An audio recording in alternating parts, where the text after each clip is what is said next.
Ibong Adarna ni Virgilio S. Almario. Noong unang panahon sa kaharian ng Barbania, namuno ang isang marangal at makatarungang hari, si Haring Fernando, kasama ang kanyang asawang si Reyna Valeriana. Sa kabila ng kanilang kasaganahan at maayos na pamamahala, ang hari ay nagkasakit ng isang hindi maipaliwanag na karamdaman. Walang manggagamot o albularyo ang makapagpapagaling sa kanya. Sa kaligitnaan ng pagdadalamhati ng buong kaharian, isang pantas ang nagpahayag na ang tanging lunas sa karamdaman ng hari ay ang awit ng mahiwagang Ibong Adarna, isang napakagandang ibon na naninirahan sa bundok Tabor. Dahil dito, tinawag ng hari ang kanyang tatlong anak, sina Don Pedro ang panganay, Don Diego ang pangalawa, at Don Juan ang bunsong anak. Iniutos niya sa kanila na maglakbay at hanapin ang Ibong Adarna upang maisalba ang kanyang buhay. Ang bawat isa sa kanila ay nagboluntaryo upang tuparin ang utos ng kanilang ama. Unang naglakbay si Don Pedro.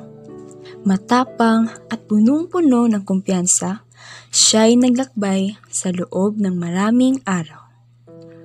Ngunit sa kabila ng kanyang lakas at kakayahan, siya'y natalo ng sarili niyang kayabangan at kasakiman.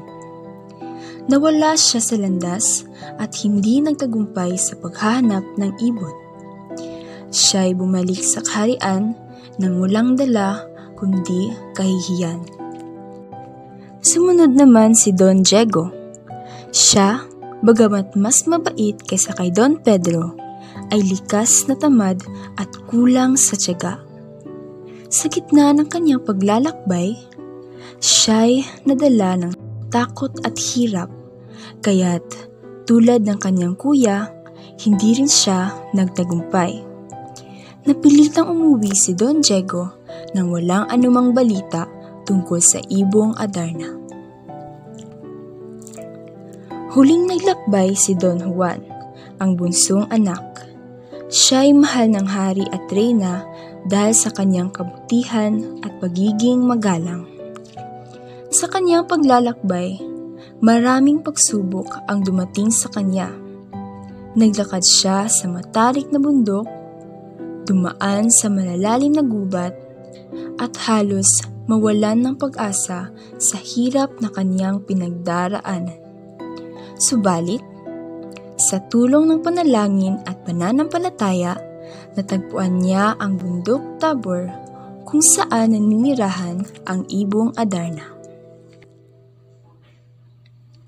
Ang ibon ay hindi madaling hulihin. May kakayahan itong umawit ng 7 beses at bawat awit ito ay may kakaibang himig na nagdudulot ng mahimbing na antok sa sinumang makarinig. Sa tulong ng isang matandang ermitanyo na tumulong sa kanya, ginamit ni Don Juan ang dayap upang mapanatili siyang gising habang umaawit ang ibon.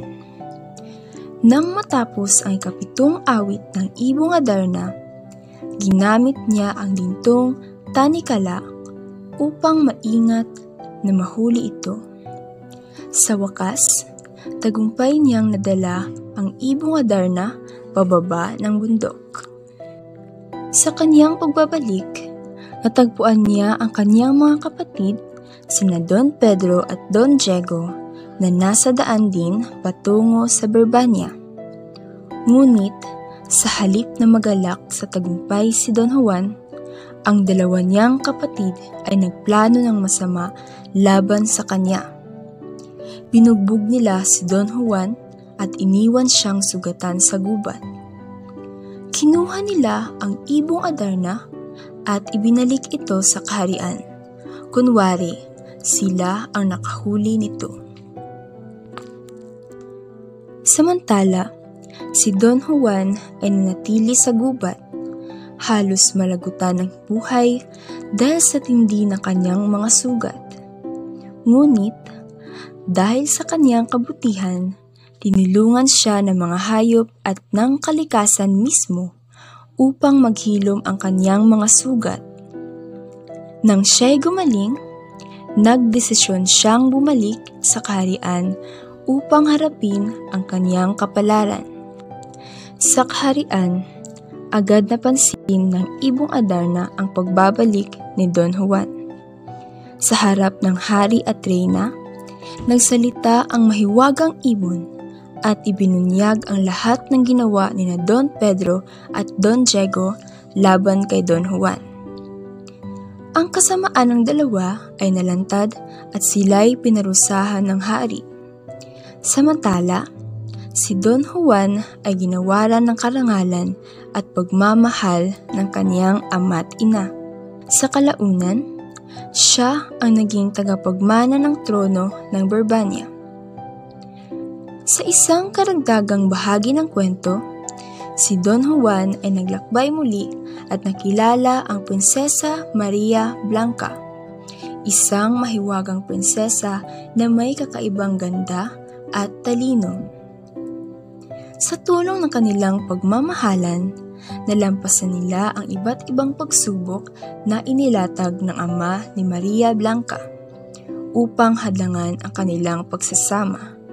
Sa huli, sila'y nagtagumpay at nagbalik sa Brabania bilang mag-asawa. At dito na lamang nagtatapos ang kwentong Ibong Adarna na sinulat ni Virgilio S. Almario.